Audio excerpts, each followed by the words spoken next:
Villette by Charlotte Bronte. Chapter 22. The Letter. When all was still in the house, when dinner was over and the noisy recreation hour past, when darkness had set in and the quiet lamp of study was lit in the refectory, when the externe were gone home, the clashing door and clamorous bell hushed for the evening, when Madame was safely settled in the salle à manger in company with her mother and some friends, I then glided to the kitchen, begged a bougie for 1/2 hour for a particular occasion, found acceptance of my petition at the hands of my friend Goton, who answered, Mais certainement, chouchou, vous en aurez deux si vous voulez. And light in hand I mounted noiseless to the dormitory. Great was my chagrin to find in that apartment a pupil gone to bed indisposed. Greater when I recognized, amid the muslin nightcap borders, the figure chiffonnée of Mistress Ginevra Fanshawe. Supine at this moment, it is true, but certain to wake and overwhelm me with chatter when the interruption would be least acceptable.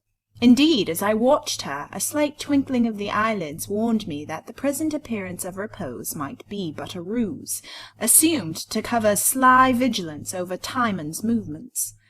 She was not to be trusted. And I had so wished to be alone, just to read my precious letter in peace. Well, I must go to the classes. Having sought and found my prize in its casket, I descended. Ill luck pursued me. The classes were undergoing sweeping and purification by candlelight, according to hebdomadal custom. Benches were piled on desks, the air was dim with dust. Damp coffee grounds, used by Labassecourian housemaids instead of tea-leaves, darkened the floor. All was hopeless confusion. Baffled, but not beaten, I withdrew, bent as resolutely as ever on finding solitude somewhere. Taking a key whereof I knew the repository, I mounted 3 staircases in succession, reached a dark, narrow, silent landing, opened a worm-eaten door, and dived into the deep, black, cold garret. Here none would follow me, none interrupt, not Madame herself. I shut the garret door. I placed my light on a doddered and mouldy chest of drawers. I put on a shawl, for the air was ice-cold. I took my letter. Trembling with sweet impatience, I broke its seal. Will it be long? Will it be short? Thought I, passing my hand across my eyes to dissipate the silvery dimness of a suave south-wind shower. It was long. Will it be cool? Will it be kind? It was kind. To my checked, bridled, disciplined expectation, it seemed very kind. To my longing and famished thought, it seemed perhaps kinder than it was. So little had I hoped, so much had I feared. There was a fullness of delight in this taste of fruition, such perhaps as many a human being passes through life without ever knowing. The poor English teacher in the frosty garret, reading by a dim candle guttering in the wintry air, a letter simply good-natured, nothing more, though that good nature then seemed to me godlike, was happier than most queens in palaces. Of course, happiness of such shallow origin could be but brief, yet while it lasted it was genuine and exquisite. A bubble, but a sweet bubble, of real honeydew. Dr. John had written to me at length. He had written to me with pleasure. He had written with benignant mood, dwelling with sunny satisfaction on scenes that had passed before his eyes and mine, on places we had visited together, on conversations we had held, on all the little subject matter, in short, of the last few halcyon weeks. But the cordial core of the delight was a conviction, the blithe, genial language generously imparted, that it had been poured out not merely to content me, but to gratify himself. A gratification he might never more desire, never more seek, an hypothesis in every point of view approaching the certain, but that concerned the future. This present moment had no pain, no blot, no want. Full, pure, perfect, it deeply blessed me. A passing seraph seemed to have rested beside me, leaned towards my heart, and reposed on its throb a softening, cooling, healing, hallowing wing.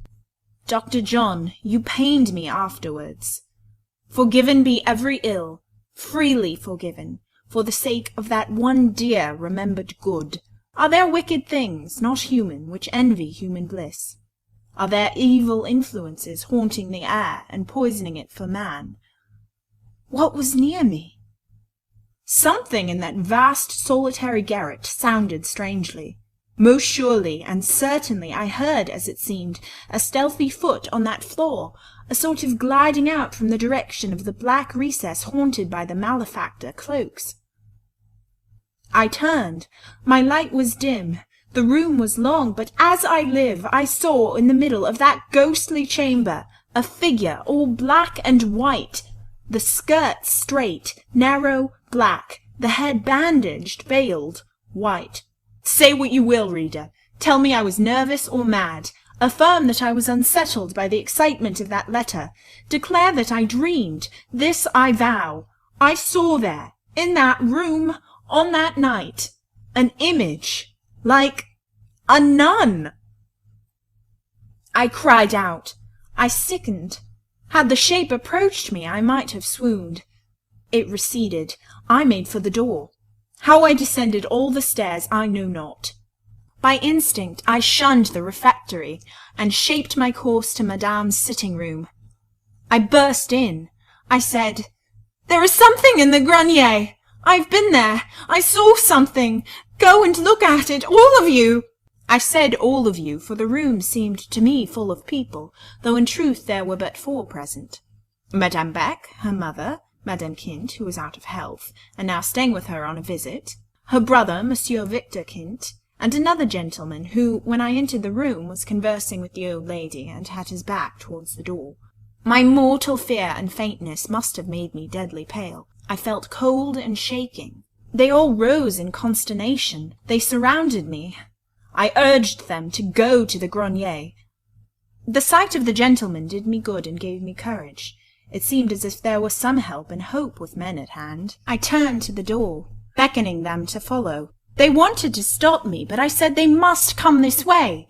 They must see what I had seen, something strange standing in the middle of the garret. And now I remembered my letter, left on the drawers with the light. This precious letter! Flesh or spirit must be defied for its sake. I flew upstairs, hastening the faster as I knew I was followed. They were obliged to come.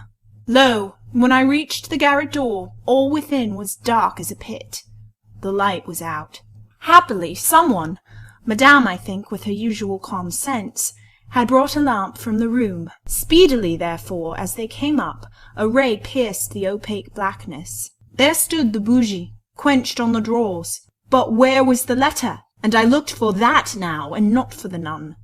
"My letter! My letter!" I panted and plained, almost beside myself. I groped on the floor, wringing my hands wildly. Cruel, cruel doom! To have my bit of comfort preternaturally snatched from me ere I had well tasted its virtue! I don't know what the others were doing. I could not watch them. They asked me questions I did not answer. They ransacked all corners. They prattled about this and that disarrangement of cloaks, a breach or crack in the skylight.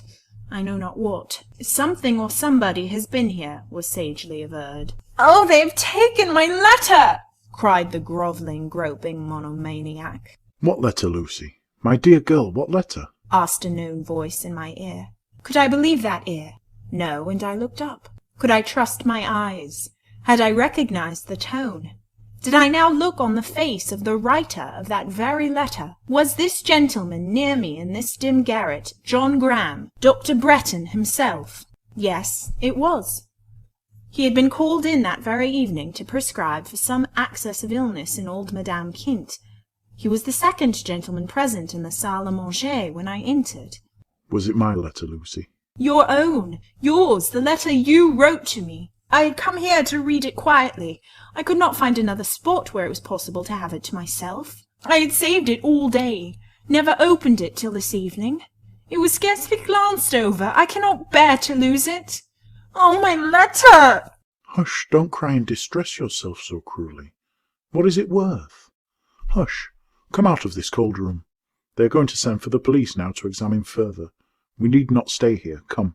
We will go down. A warm hand taking my cold fingers led me down to a room where there was a fire. Dr. John and I sat before the stove. He talked to me and soothed me with unutterable goodness, promising me 20 letters for the one lost. If there are words and wrongs like knives, whose deep inflicted lacerations never heal, cutting injuries and insults of serrated and poison-dripping edge, so too there are consolations of tone too fine for the ear not fondly and for ever to retain their echo. Caressing kindnesses, loved, lingered over through a whole life, recalled with unfaded tenderness, and answering the call with undimmed shine out of that raven cloud foreshadowing death himself.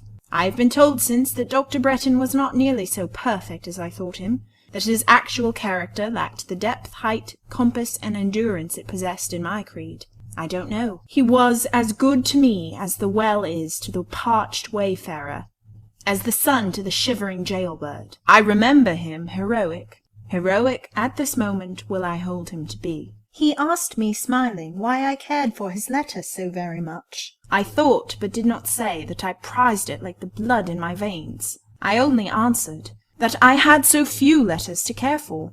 I am sure you did not read it, said he, or you would think nothing of it. I read it, but only once. I want to read it again. I am sorry it is lost. And I could not help weeping afresh. Lucy, Lucy, my poor little god-sister, if there be such relationship. Here is your letter.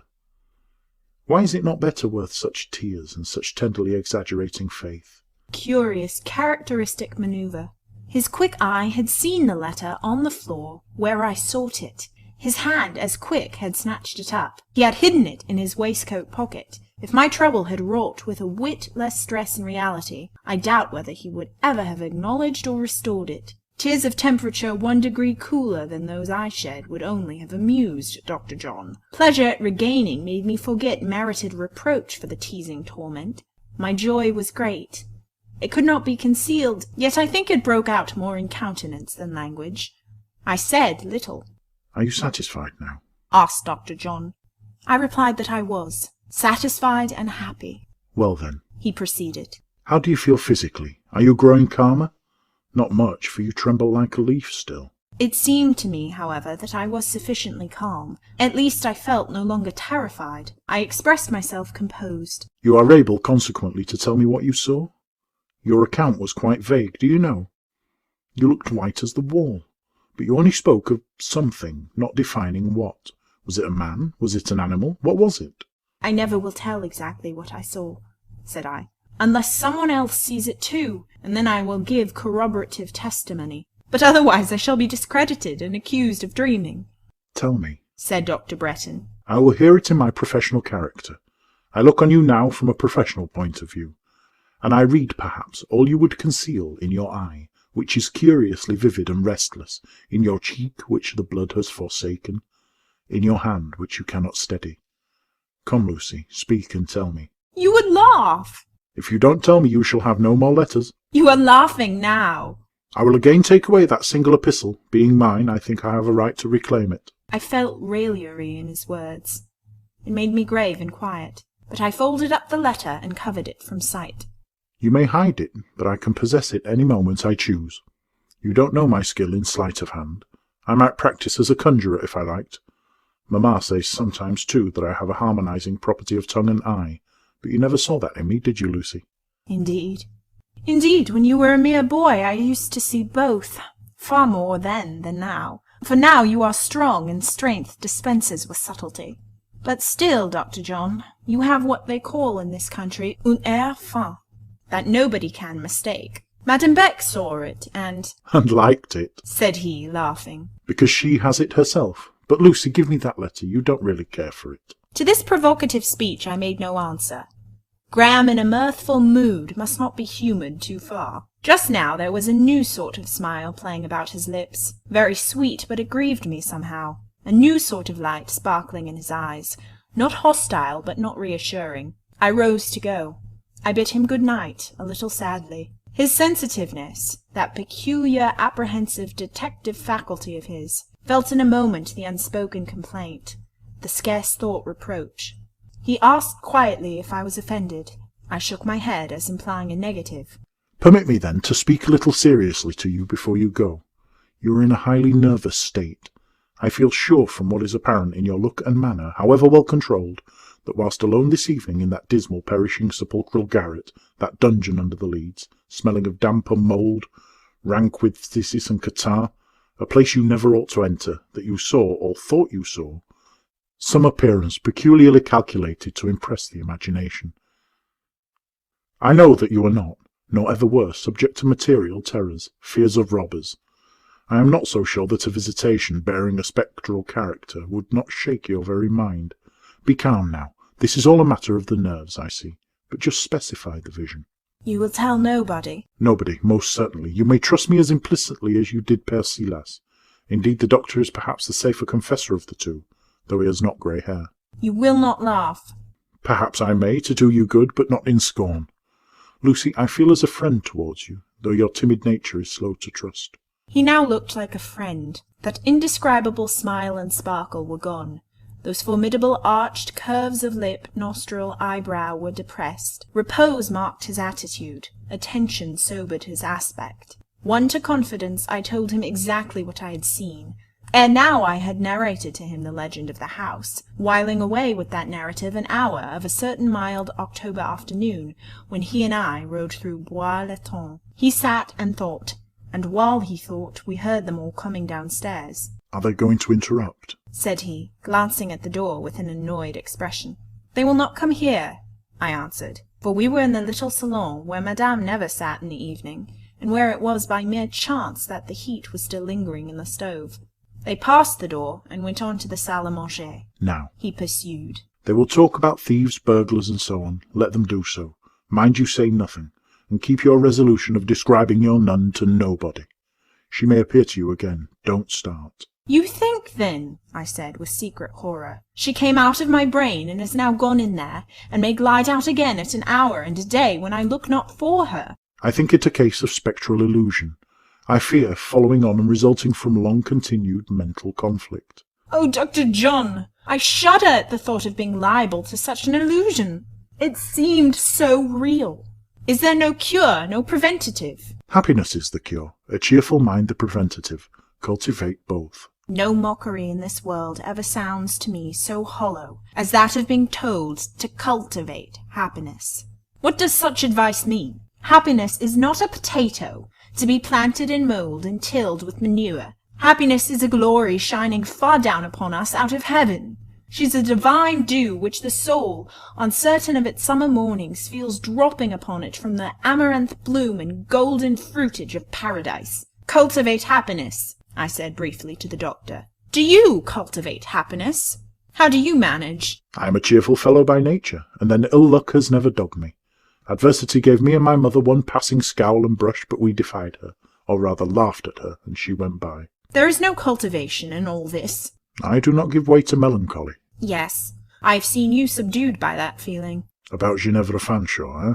Did she not sometimes make you miserable? Pooh, stuff, nonsense. You see I am better now. If a laughing eye with a lively light, and a face bright with beaming and healthy energy, could attest that he was better he certainly was. You do not look much amiss or greatly out of condition, I allowed. And why, Lucy, can't you look and feel as I do, buoyant, courageous, and fit to defy all the nuns and flirts in Christendom? I would give gold on the spot just to see you snap your fingers. Try the manoeuvre. If I were to bring Miss Fanshawe into your presence just now? I vow, Lucy, she would not move me. Or she should move me but by one thing, true, yes, and passionate love. I would accord forgiveness at no less a price. Indeed. A smile of hers would have been a fortune to you a while since. Transformed, Lucy, transformed. Remember, you once called me a slave, but I am a free man now. He stood up. In the port of his head, the carriage of his figure, in his beaming eye and mien, there revealed itself a liberty which was more than ease, a mood which was disdain of his past bondage. Miss Fanshawe, he pursued, has led me through a phase of feeling which is over. I have entered another condition, and am now much disposed to exact love for love, passion for passion, and a good measure of it too.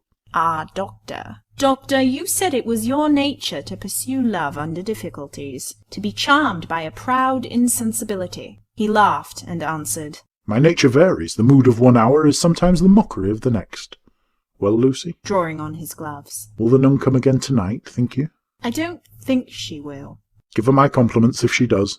Dr. John's compliments, and entreat her to have the goodness to wait a visit from him. Lucy, was she a pretty nun? Had she a pretty face? You have not told me that yet, and that is the really important point. She had a white cloth over her face, said I, but her eyes glittered. Confusion to her goblin trappings, cried he, irreverently. But at least she had handsome eyes, bright and soft. Cold and fixed, was the reply. No, no, we'll have none of her. She shall not haunt you, Lucy. Give her that shake of the hand if she comes again. Will she stand that, do you think? I thought it too kind and cordial for a ghost to stand, and so was the smile which matched it and accompanied his. Good night. And had there been anything in the garret, what did they discover? I believe, on the closest examination, their discoveries amounted to very little. They talked at first of the cloaks being disturbed, but Madame Beck told me afterwards she thought they hung much as usual. And as for the broken pane in the skylight, she affirmed that aperture was rarely without one or more panes broken or cracked. And besides, a heavy hailstorm had fallen a few days ago. Madame questioned me very closely as to what I had seen, but I only described an obscure figure clothed in black. I took care not to breathe the word nun, certain that this word would at once suggest to her mind an idea of romance and unreality. She charged me to say nothing on the subject to any servant, pupil, or teacher, and highly commended my discretion in coming to her private salle à manger, instead of carrying the tale of horror to the school refectory. Thus the subject dropped. I was left secretly and sadly to wonder in my own mind whether that strange thing was of this world, or of a realm beyond the grave, or whether indeed it was only the child of malady, and I of that malady, the prey. End of chapter 22.